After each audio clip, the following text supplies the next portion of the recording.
वहीं देश के कई हिस्सों में इन दिनों वायरल संक्रमण और फ्लू जैसे लक्षणों वाले मरीजों की संख्या बढ़ रही है। कई लोगों में तेज बुखार 103 से 104 डिग्री फ़ारेनहाइट तक पहुंच रहा है। ऐसे में बच्चों, बुजुर्गों और पहले से किसी बीमारी से जूझ रहे लोगों को सावधानी बरतने की जरूरत है। जानकारों के मुताबिक मौजूदा समय में इन्फ्लुएंजा और कोविड जैसे संक्रमण के लक्षण कई बार एक दूसरे से काफी मिलते जुलते हो सकते हैं। इसीलिए केवल लक्षण देखकर दोनों में अंतर करना संभव नहीं होता। इन्फ्लुएंजा के अलग अलग प्रदेशों में केस लगातार बढ़ते जा रहे हैं। H1N1 के केसेस कहां कितने हैं ये भी जानिए। दिल्ली में लगभग 2308 केसेस दर्ज किए गए हैं। कर्नाटक में करीब 4200 केसेस हैं और केरलम में 7420, यानी कि केरलम में इन केसेस की संख्या सबसे ज्यादा है। वहीं डॉक्टर्स के मुताबिक फ्लू और दूसरे सांस से जुड़े हुए संक्रमणों से गंभीर बीमारी का खतरा कुछ लोगों में ज्यादा रहता है। इनमें खास तौर पर जो लोग शामिल हैं उनमें 5 साल से कम उम्र के बच्चे हैं जिन्हें पहले से कोई बीमारी है, जिन्हें डायबिटीज है या उनकी इम्यूनिटी काफी कमजोर है, वो लोग भी इसकी चपेट में जल्द आ सकते हैं। अंग प्रत्यारोपण करा चुके लोग, यानी कि जिन्होंने बॉडी के किसी भी ऑर्गन को ट्रांसप्लांट किया है, उनमें इम्यूनिटी कम हो सकती है।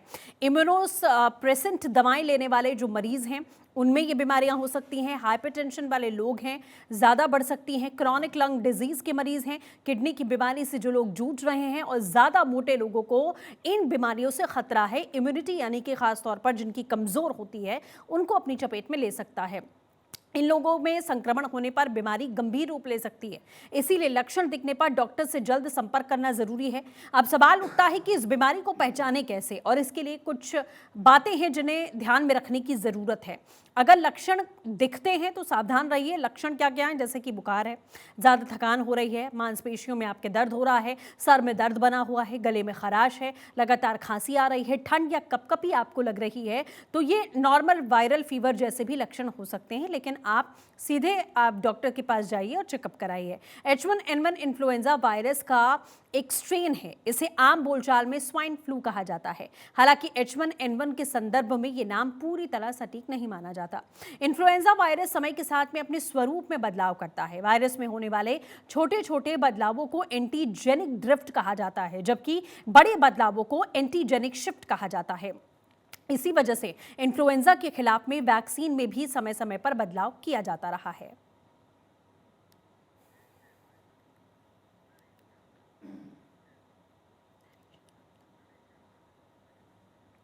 बिल्कुल, इस समय हमारे साथ में खास मेहमान डॉक्टर नरेश चावला बने हुए हैं। हम सीधे उनका रुख करते हैं। डॉक्टर नरेश, हमने जिस तरीके से डिस्क्राइब किया कि नॉर्मल वायरल फीवर जैसा ही सिम्टम आपको लगेगा, कैसे एहतियात बरतनी है, कौन कौन से सिम्टम्स ऐसे हैं जो थोड़ा सा इसे अलग बनाते हैं, आप थोड़ा विस्तार से बताइएगा। देखिए सृष्टि पांडे, पहली बात तो हर साल पूरे उत्तरी भारत में, अब तो साउदर्न इंडिया में भी, केरला में और कर्नाटका में भी हो गया है। जी। हमेशा हमने देखा है बीमारियां जरा ज्यादा होती हैं, न केवल इन्फ्लुएंजा या फ्लू, डेंगू यानी कि डेंगू वायरस और मलेरिया और चिकनगुनिया, ये हमेशा ज्यादा होते आए हैं। इस साल हमने देखा है कि फ्लू के केसेस जरा ज्यादा हुए।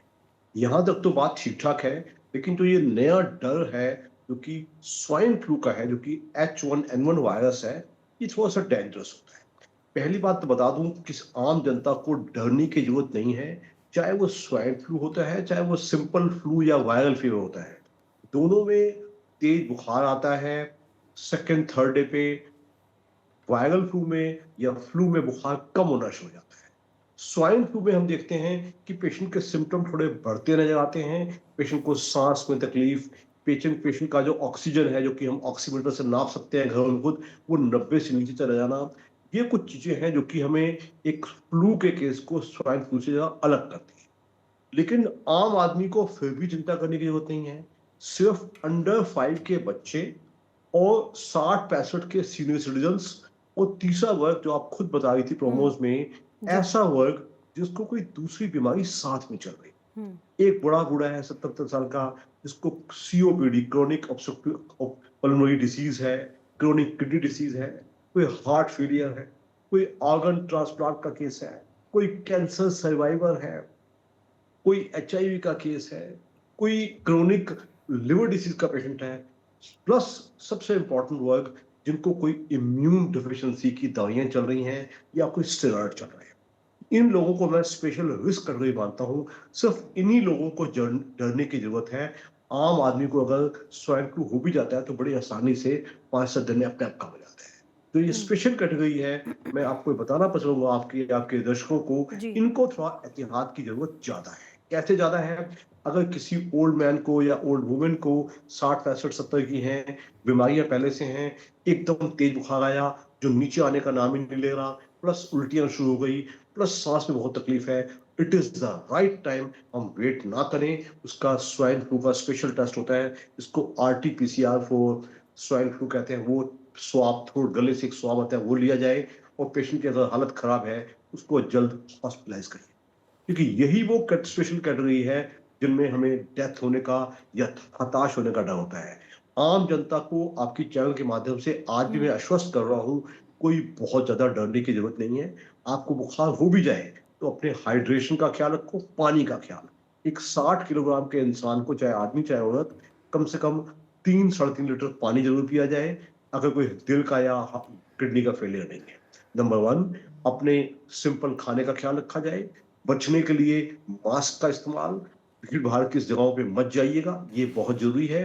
तो अभी तक चूंकि हमें ये बातें इसलिए कहनी पड़ रही है सृष्टि, जी। कि लोग कोरोना से बहुत डरे हुए हैं, हताश हैं, डॉक्टर साहब दोबारा ये कोरोना तो नहीं आ गया? तो ऐसा कुछ भी नहीं है। हम्म, अभी तक कुल मिला के पूरे उत्तरी भारत में स्थिति काफी नियंत्रण में है। हम्म, लोगों की, क्योंकि लोगों को जो ज्ञान ज्यादा है तो टेस्टिंग ज्यादा हो रही है, तो पॉजिटिव ज्यादा आ गए हैं। हम्म। लेकिन अभी तक कोई डेथ रेट बहुत ज्यादा नहीं देखा गया है। बिल्कुल कोई सर, हॉस्पिटलाइजेशन। जैसा आपने बताया और हमारा मकसद भी यही है कि दर्शकों को, लोगों को, जनता को डराना नहीं बल्कि अलर्ट मोड पर करना कि आप प्रिकॉशंस लीजिए। लेकिन सर, जो दो कैटेगरी यहाँ पर बताई गई, खास तौर पर जो छोटे 5 साल की उम्र से कम के बच्चे हैं और 60 से ऊपर के बुजुर्ग हैं, सर बच्चों को लेकर खास तौर पर क्या प्रिकॉशंस रखे जाए? क्योंकि जो बुजुर्ग हैं वो भी एक्सप्रेस कर सकते हैं लेकिन बच्चे एक्सप्रेस नहीं कर पाएंगे कि उन्हें क्या क्या दिक्कतें हो रही हैं। तो आप कैसे पहचानें और क्या क्या प्रिकॉशंस उनके लिए लेने चाहिए?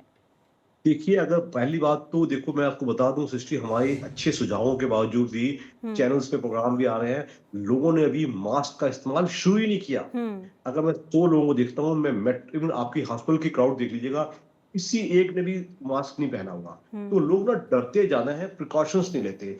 तो बच्चा हो या बड़ा हो, उसको मास्क जरूर पहनाया जाए। अगर बच्चे का बुखार सेकंड थर्ड डे तेज चल रहा है, हुँ, बच्चे को सांस में तकलीफ हो रही है, और बच्चा खाना पीना बंद कर देता है, तो दिस इज हाई टाइम, चाहे वो फ्लू है चाहे वो स्वाइन फ्लू है, उसका थ्रोट स्वाब RT-PCR अवश्य करवाया जाए। और अगर वो थोड़ा सा बिगड़ रहा है तो उसको नेबुलाइजेशन या ऑक्सीजन दीजिएगा। अगर और भी बिगड़ रहा है तो हॉस्पिटलाइज।